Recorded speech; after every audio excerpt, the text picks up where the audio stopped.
सभी पत्रकार बंधुओं को नमस्कार। हम और आप बहुत समय से इंतजार कर रहे थे और अखिलेश जी के साथ जो भी कुछ हुआ उन्होंने ट्वीट भी किया है।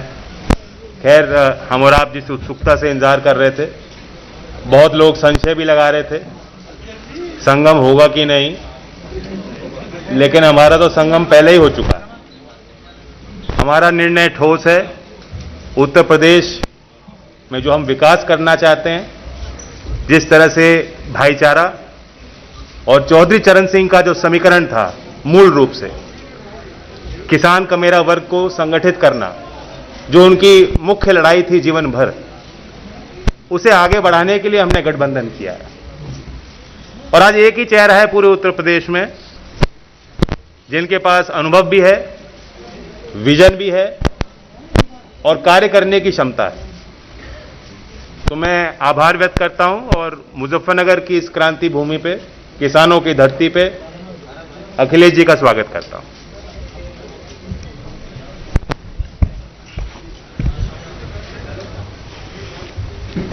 मैं सबसे पहले जयंत चौधरी जी और इसके साथ साथ मैं अपनी प्रेस के जितने भी साथी यहां उपस्थित हैं, मैं इस विलंब के लिए आप लोगों से क्षमा मांगता हूं। देरी का कारण मुझे नहीं बताया गया। मैं कई घंटे हेलीकॉप्टर में बैठा रहा, रिफ्यूल कराना पड़ा, उसके बाद मैं आपके बीच में पहुंचा हूं। मैं धन्यवाद देता हूं जिसकी भी कृपा से मैं आपके पास पहुंचा हूं।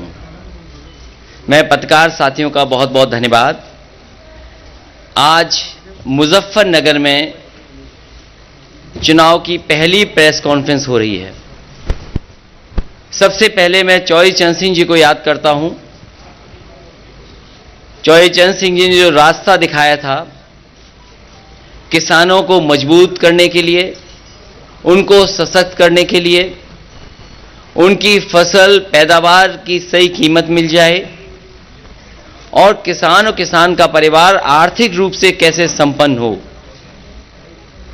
चौधरी चरण सिंह जी, बाबा टिकैत जी, नेताजी और अजीत सिंह जी ने लगातार समय समय पर सरकार को जगाने का काम किया। जो सरकारें गूंगी बहरी हो गई थीं, उनको जगाया, उस आंदोलन को आगे बढ़ाने का काम किया। मुझे खुशी है इस बात की कि आज जयंत चौधरी जी और हम लोग मिलकर के उस विरासत को आगे बढ़ा रहे हैं। ये चुनाव जहां किसान के भविष्य का है, नौजवान के भविष्य का है, व्यापार को आगे बढ़ाने का है, वहीं चौधरी चरण सिंह जी की विरासत को आगे बढ़ाने का भी है, जो किसानों को संपन्न बनाना चाहते थे। किसानों के लिए सपना देखा था कि वो संपन्न हों, लेकिन जो हालात हैं, भारतीय जनता पार्टी ने किसानों को कहा कि उनकी आय दोगुनी होगी,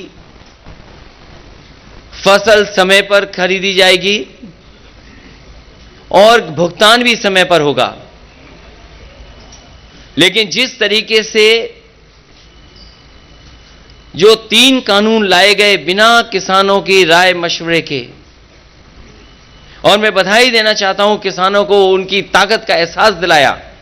लोकतंत्र में किसानों ने एकजुट होकर के और सब कुछ भूल करके एक साथ खड़े होकर के मजबूर किया सरकार को, और सरकार को अंततः वो कानून वापस लेने पड़े। भारतीय जनता पार्टी आज भी नहीं कह सकती है कि वो 3 कानून क्यों लागू किए थे और 3 कानून क्यों वापस ले लिए। ये वोट के खातिर लिए हैं। इसलिए मैं किसान भाइयों को यहां सावधान करना चाहता हूं कि भारतीय जनता पार्टी ऐसी पार्टी है, बिना बताए भी कुछ ऐसे फैसले और कानून ले आएंगे।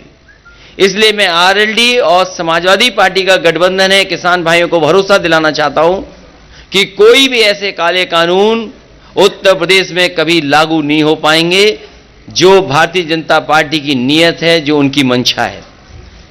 समाजवादी पार्टी ने बिजली के क्षेत्र में कहा है कि 300 यूनिट मुफ्त होगी, सिंचाई माफ होगी, एमएसपी की खरीद के लिए जो इंतजाम करने पड़ेंगे सरकारी तौर पे किए जाएंगे। वहीं फार्मर्स के लिए कि उनके गन्ने के भुगतान के लिए उन्हें इंतजार न करना पड़े, 15 दिन इंतजार न करना पड़े। Farmers corpus fund, farmers revolving fund budget से देकर के किसानों का समय पर भुगतान करने का काम भी गठबंधन मिलकर के करेगा। लैपटॉप पहले भी बांटा था, फिर बांटेंगे। समाजवादी पेंशन पहले भी दी थी, आगे भी देंगे। और वहीं मैं इस मौके पर याद दिलाना चाहता हूं भारतीय जनता पार्टी को कि कम से कम अब चुनाव आ गया है, अपना संकल्प पत्र तो पढ़ लें। जो जो वादे किए थे, क्या वादे पूरे हुए हैं? उनका हर वादा जुमला निकला, झूठे विज्ञापन दिए, आज भी आंकड़ों की खिलवाड़ कर रहे हैं। और जब भारतीय जनता पार्टी घिर जाती है तो बुनियादी मुद्दों से हट करके काम करती है। मुझे उम्मीद है कि इस क्षेत्र में हमेशा गंगा जमुनी तहजीब, भाईचारा और आपस में मिलकर के नकारात्मक सोच को हमेशा नकारा है। इस चुनाव में भी नकारात्मक सोच को नकारने का काम करेंगे और मुझे उम्मीद है कि इस बार ऐतिहासिक जीत होने जा रही है। आरएलडी और समाजवादी पार्टी मिलकर के उत्तर प्रदेश से भारतीय जनता पार्टी का सफाया करेंगे।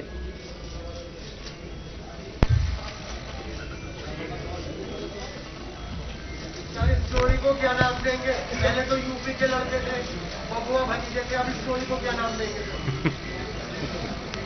ये दोनों किसानों के बेटे हैं,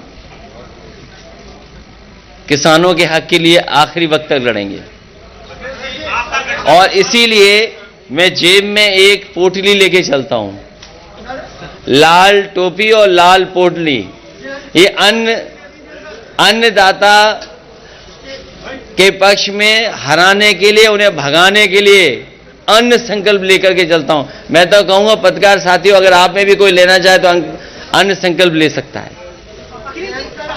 हम सब तो ले चुके हैं, ले लिया अन्न संकल्प ले लिया हमारे अध्यक्ष जी और सब लोगों ने।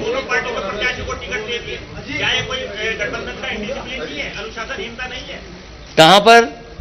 मार्च में दे दिया आपने, बिजनौर में आपने और दोनों ये हम दोनों बैठ करके तय कर लेंगे। ये कब तय होगा? बहुत जल्दी, कुछ आज तय हो जाएगा, कुछ कल तय, कल तक आप देखेंगे सब तय हो जाएगा। लगातार एक सवाल उठ रहा है, हर एक कार्यकर्ता से मैं भी, क्या मुस्लिम राजनीति को हाशिए पर रखा गया? किसी भी मुस्लिम प्रत्याशी को टिकट नहीं दिया गया, ये क्या सोचते हैं? ये गंगा जमुनी तहजीब है, गंगा जमुनी संस्कृति को मिल करके आगे बढ़ाने का काम कर रहे हैं। नेगेटिव पॉलिटिक्स को खत्म कर रहे हैं, नकारात्मक पॉलिटिक्स को खत्म कर रहे हैं।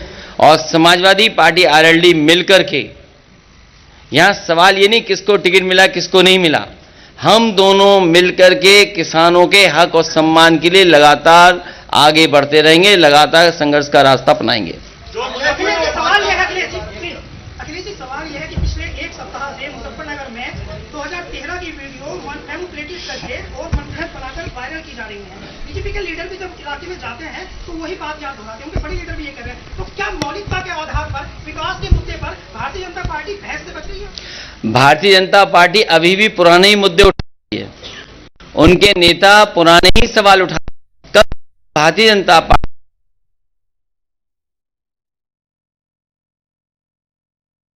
जहां बड़े हैं, आप देखिए क्या हुआ है बिहार में, क्या हुआ है अयोध्या प्रयागराज में, कितने बड़े पैमाने पे नौजवान बाहर निकल करके आए। किसकी जिम्मेदारी थी परीक्षा को सही ढंग से कराना? आरआरबी एनटीपीसी को लेकर के जो आंदोलन कर रहे नौजवान, कितना अपमानित होना पड़ रहा है उन्हें। सवाल यह है कि नौजवानों को नौकरी रोजगार मिलेगा कि नहीं मिलेगा, लेकिन भारतीय जनता पार्टी से बात नहीं करना चाहती है।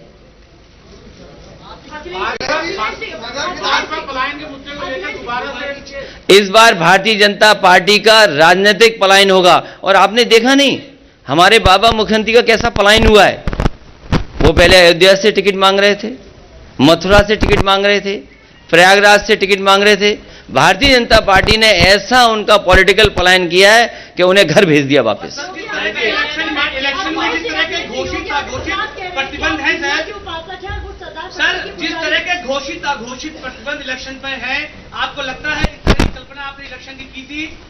भारतीय जनता पार्टी के लोग पर्चा भी बांट रहे हैं तो कोरोना फैलाने के लिए बांट रहे हैं ऐसे करके। उन्हें ये नहीं पता इलेक्शन कमीशन को ऐसे लोगों को एकदम रोक देना चाहिए जो ये भूल गए हों कि कोरोना फैलता कैसे है। मुझे खुशी है यहां जितने भी पत्रकार बैठे हैं और हम लोग सब जो इलेक्शन कमीशन की गाइडलाइन है उसका पालन कर रहे हैं। सर 300 यूनिट की जो एक पर्चा बांटा जा रहा है सर, एक पर्चा बांटा जा रहा है, एक पर्चा बांटा जा रहा है सर, और कह रहे हैं कि हम सरदार पटेल के पुजारी हैं। अखिलेश सर एक पर्चा बांटा जा रहा है। ये प्रिविलेज अगर किसी पर है, किसी के स्टेटमेंट को ट्विस्ट करने का, तो भारतीय जनता पार्टी पर।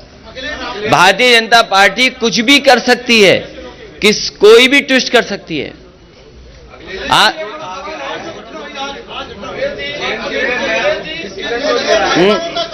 ये तो क्योंकि विभाग मेरे पास नहीं है, विभाग तो केंद्र सरकार के पास है, वही बता सकते हैं। सदर विधानसभा से 2 बार आपने चुनाव लड़ चुके हैं गौरव स्वरूप, आज उनके भाई जो है पंडित स्वरूप को आपने टिकट दिया है, उनके भाई आज जो है उसमें शामिल हो गए भाजपा में, क्या कहेंगे आप? चुनाव से पहले बहुत सारे लोग जाते और आते हैं जिन पर व्यापक समर्थन था, जिनके पास व्यापक जन समर्थन, जनता खड़ी थी साथ। वो देखिए समाजवादियों के साथ आए कि नहीं आए, अभी तक उसकी भरपाई भारतीय जनता पार्टी नहीं कर पाई। और भाइयों को तो लड़ाते रहते हैं। किसकी?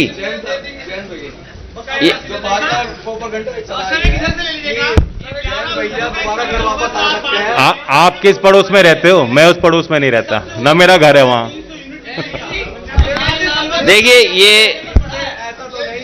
देखिए पर्चे पर समाजवादी पार्टी ने बहुत सोच समझ करके और जो एक्सपर्ट हैं, जो जानकार हैं, उनसे राय मशवरा कर करके ये फैसला लिया है कि घरेलू बिजली और आम लोगों के लिए 300 यूनिट फ्री बिजली समाजवादी सरकार और आरएलडी के गठबंधन की सरकार बनने के बाद फैसला लेगी।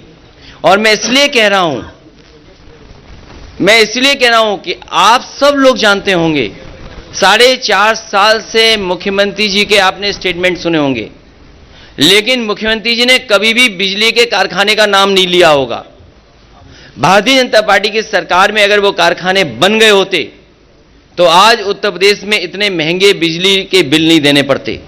इसलिए सिंचाई माफ और 300 यूनिट माफ होगी, फ्री मिलेगी, बिल नहीं आएगा। और इसलिए कर सकते हैं क्योंकि जो सरकार को बिजली मिलती है वो सस्ती है। मैं याद दिलाना चाहता हूं केवल एक बिजली के कारखाने का जो नेताजी के समय पर उत्तराखंड में श्रीनगर में लगा था, आज भी उसकी बिजली सबसे सस्ती है। जो एनटीपीसी से पुरानी बिजली उत्तर प्रदेश को मिलती है वो भी बहुत सस्ती हैं। लेकिन भारतीय जनता पार्टी की 2 बार सरकार बन गई, उसके बावजूद भी बिजली का कोटा उत्तर प्रदेश का नहीं बढ़ाया। और जैसे ही समाजवादी पार्टी ने तय किया कि 300 यूनिट फ्री मिलेगी, भारतीय जनता पार्टी ने कहा हम भी बिल आधा करेंगे। तो हम भारतीय जनता पार्टी से कहेंगे कि अगर आज आधा बिल कर रहे हो तो आपने 4.5 साल क्यों वसूला पैसा? क्या आप जनता का पैसा वापस करोगे? और बिजली के कारखाने का नाम अगर एक बार भी सुना हो मुख्यमंत्री जी के मुंह से तो बता दो, 3x660 super critical thermal plant. वो अभी तक 4.5 साल में बिजली के कारखाने का नाम नहीं रट पाए। 3x660 super critical thermal plant.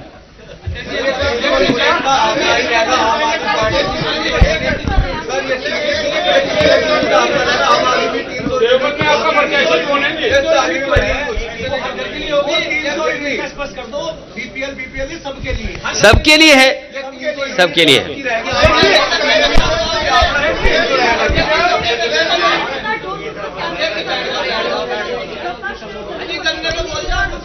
गन्ने का भुगतान 15 दिन के अंदर होगा और किसान को कभी भी 15 दिन से ज्यादा इंतजार नहीं करना पड़ेगा। कई बार पार्टियों ने ये वादे किए हैं, लेकिन समाजवादी पार्टी ने, अगर आपको याद होगा, जिस समय कारखानों को संकट के से गुजरना पड़ रहा था, उस समय पहली बार 2000 करोड़ बजट से पैसा देकर के किसानों का भुगतान कराया था। इसीलिए मैंने कहा कि फार्मर्स कॉर्पस फंड अगर बनाना पड़ेगा तो बजट से फार्मर्स के लिए कॉर्पस फंड बनाया जाएगा, जिससे किसान को इंतजार न करना पड़े, किसान को चीनी मिल के सामने धरना देना न देना पड़े।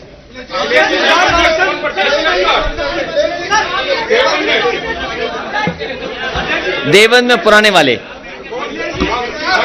नहीं, पुराने वाले राणा।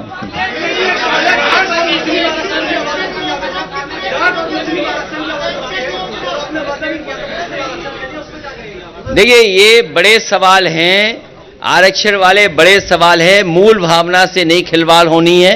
और जिस समय समाजवादी सरकार थी तो लाभकारी योजनाओं में भी हर वर्ग के लोगों को आबादी के हिसाब से देने का प्रयास किया गया था।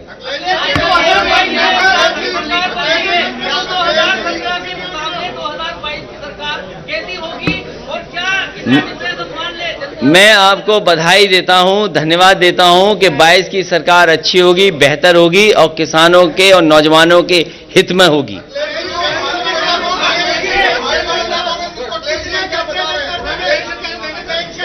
हाँ, मैं आपसे बहुत जिम्मेदारी के साथ ये कि जैसे ही समाजवादी पार्टी कोई अच्छा काम तय करती है या अच्छे काम के लिए फैसला लेती है जनता के लिए, उसी समय मुख्यमंत्री जी की भाषा बदल जाती है। पुरानी पेंशन बहाल होगी और उसके लिए बाकायदा पूरा तैयारी के साथ, मैंने लखनऊ में भी प्रेस के सामने कहा कि जो फाइनेंशियल एक्सपर्ट्स हैं और जो वित्त विभाग में बहुत अनुभव के साथ पहले से काम कर रहे हैं और कुछ लोग जो रिटायर हो गए हैं और कर्मचारी जितने भी उनके संगठन हैं, उनसे समय समय पर बात हुई है।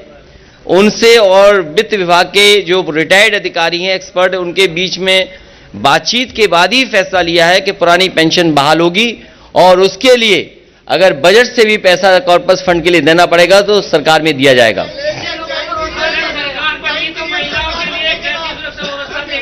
महिलाओं के लिए बेहतरीन सुरक्षा होगी। उनके लिए पहले भी सुरक्षा देने का काम समाजवादी सरकार में हुआ था।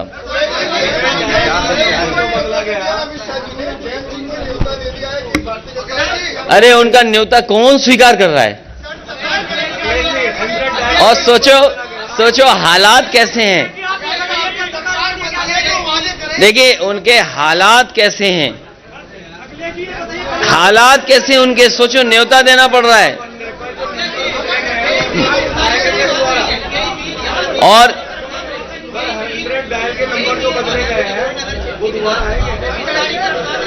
क्या चीज? मिल का विस्तार।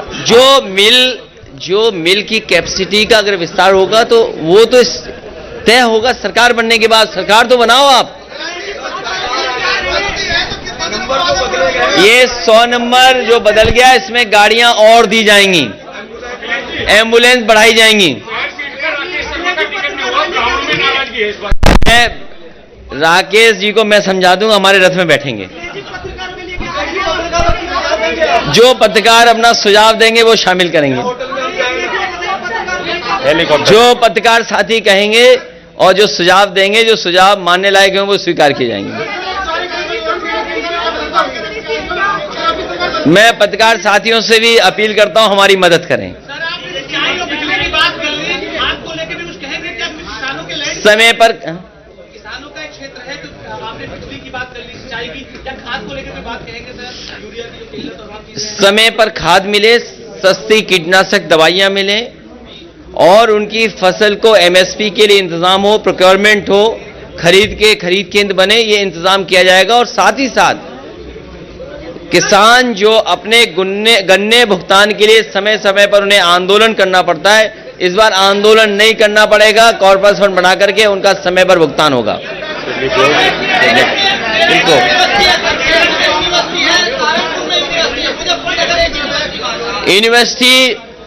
यूनिवर्सिटी बनाने में केवल वाइस चांसलर अपॉइंटमेंट करना होता है। आप जहां कहोगे वहां अपॉइंट कर देंगे। आप यूनिवर्सिटी कॉलेज के लिए कोई प्रस्ताव लाएगा उसको सहमति देंगे। अगर कोई प्राइवेट यूनिवर्सिटी भी खोलना चाहेगा तो सहयोग करेंगे, सरकारी खोलना चाहेगा तो उसमें मदद करेंगे, बना दी जाएगी। मैं जो हमारे पत्रकार साथी कहते हैं यूनिवर्सिटी बननी चाहिए, यूनिवर्सिटी बना देंगे। एम्स हमारे हाथ में नहीं है, लेकिन अगर ये एक महत्वपूर्ण बात है कि जो अस्पताल को लेकर के कह रहे हैं कि बड़ा मेडिकल कॉलेज हो, ये किया जा सकता है कि एम्स के लिए प्रस्ताव भेज देंगे और एम्स के लिए जो जो समाजवादी सरकार में केंद्र सरकार चाहेगी वो सब सहूलियत दी जाएंगी। और मुझे खुशी है इस बात की कि जितने भी एम्स उत्तर प्रदेश में अभी तक खुले हैं, दोनों एम्स में जमीन समाजवादी सरकार ने ही दी है। तो अगर आने वाले समय में अस्पताल के लिए, बड़े एम्स के लिए जो भी केंद्र सरकार चाहेगी वो समाजवादी सरकार में उपलब्ध करा करके यहां भी उस तरह की सुविधा मिले, उस दिशा में काम करेंगे। ये बड़ा सवाल है। आपने ट्वीट करके ये बताया कि भाजपा के शीर्ष नेता आए, इसकी वजह से आपको वो भाजपा नहीं, मैंने ये नहीं कहा। मैंने कहा कि कुछ देर पहले भारतीय जनता पार्टी के नेता फ्लाई करके गए।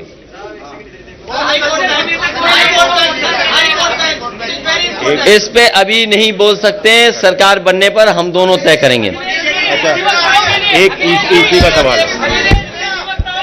मैं आपको एक व्यवस्था से संबंधित बात बताना चाह रहा हूं। एक सवाल किया गया था कि चुनाव के नियमों का अनुपालन। कल हमारे बुढ़ाना क्षेत्र के जो प्रत्याशी हैं राजपाल बालियान जी, ऑनलाइन उन्होंने निवेदन किया ईसी में कि एक वीडियो वैन वो चलाना चाहते हैं। एक दिन बीत चुका है, अभी तक उन्हें अनुमति नहीं दी गई, जबकि बीजेपी की वैन आप देख रहे हैं पूरे प्रदेश में चलाई जा रही है। हमारे पार्टी के लोग, गठबंधन के लोग ऑब्जर्वर से मिलेंगे और हमें उम्मीद है कि इस तरह की जो शिकायत है उनका निस्तारण निष्पक्ष रूप से चुनाव आयोग के अधिकारी करें। और मैं आपको बताना चाहता हूं कि कर्मचारियों में बहुत भारी रोष है, नाराजगियां हैं सरकार से और उम्मीद के साथ गठबंधन की तरफ वो देख रहे हैं। ओपीएस की बात अखिलेश जी ने कही है, कई वादे हमने किए। आज स्थिति यह है कि पोस्टल बैलेट की व्यवस्था में अधिकारी उनके वोटर आई कार्ड मंगवा रहे हैं। मैं निवेदन करना चाहूंगा सभी कर्मचारी से, पुलिस कर्मियों से जिनकी वोट पोस्टल बैलेट से पड़नी है, सतर्क रहें। बैलेट पेपर लेकर वोट बना के ही दें।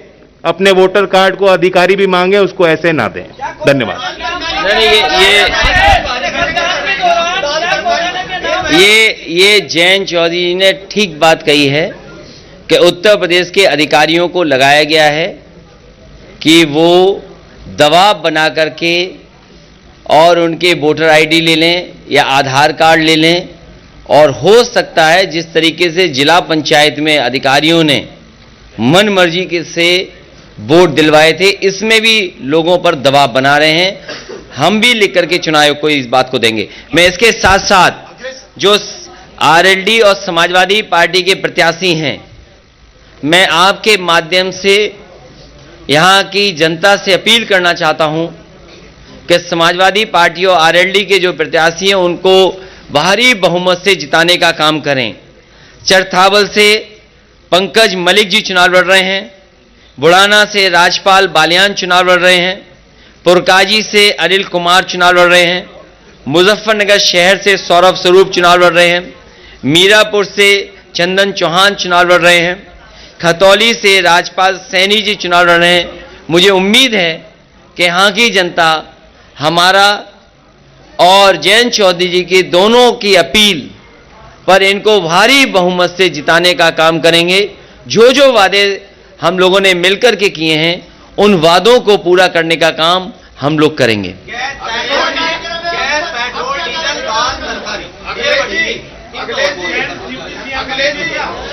ये जानबूझ करके भारतीय जनता पार्टी लोगों को गरीब बना रही है, जिससे किसान गरीब निर्भर हो जाएं सरकारी राशन पे, सरकारी कड़वे तेल पर। और मैं आपको भरोसा दिलाता हूं, हमारे पत्रकार साथी ने जो कहा है कि जो महंगाई हुई है सरसों के तेल की, आप भी प्रचार के माध्यम से रिफाइंड तेल मत खाइए। जो रिफाइंड तेल का प्रचार होता है, आप भी उसमें बहक जाते हैं और आप भी खा लेते हैं। आप अपना शुद्ध सरसों का तेल और घर का बनाया हुआ घी के से ही खाना बनाएं और खाएं। और समाजवादी सरकार बनने पर उत्तर प्रदेश के कुछ इलाके ऐसे हैं जैसे बुंदेलखंड, जहां पर बड़े पैमाने पर सरसों के तेल की पैदावार हो सकती है। मैं जब बुंदेलखंड गया था तो मैंने कहा था कि सरकार के अलग से अगर हमें सरसों के तेल की पेराई के लिए कारखाने लगाने पड़े तो लगाएंगे, जिससे कि हमारा बुंदेलखंड के किसान को भी लाभ पहुंच जाए और उत्तर प्रदेश को कम से कम सस्ता सरसों का तेल उपलब्ध हो जाए खाने के लिए।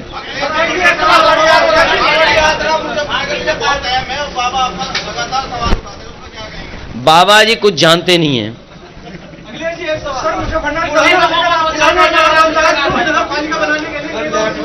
ये बहुत छोटा काम है, बड़ा काम करेंगे।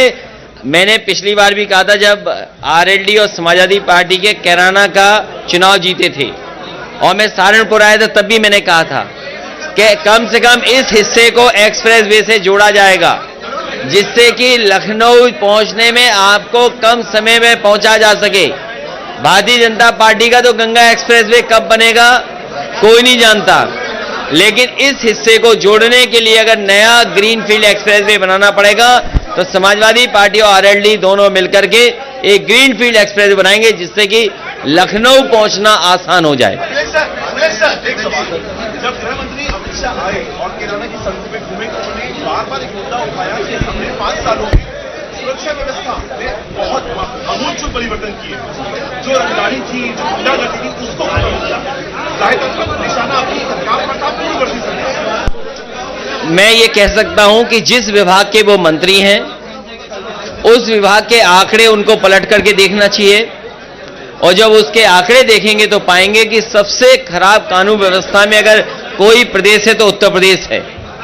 और वहीं बड़े पैमाने पर भेदभाव हुआ है।